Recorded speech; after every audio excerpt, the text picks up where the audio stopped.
Sí, aquest llibre narra les aventures de la companyia catalana Orient, és a dir, l'epopea dels almogàvers. En realitat són 3 llibres en un. Un llibre d'història, un llibre de textos i un llibre d'imatges.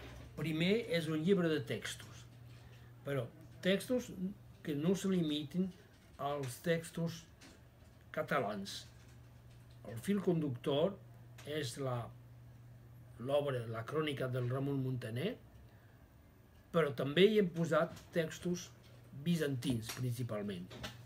També és un llibre d'història, perquè els textos s'han de relacionar amb la història general i l'època en què aquests esdeveniments van ocórrer.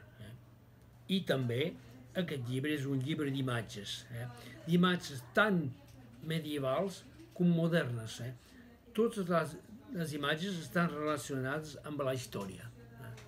El llibre narra principalment l'aventura dels catalans, de la companyia catalana Orient, que comença a Sicília i continua a l'imperi bizantí i termina a Atenes, quan la companyia, a més de terminar les seves aventures, crea un estat català allà a Grècia.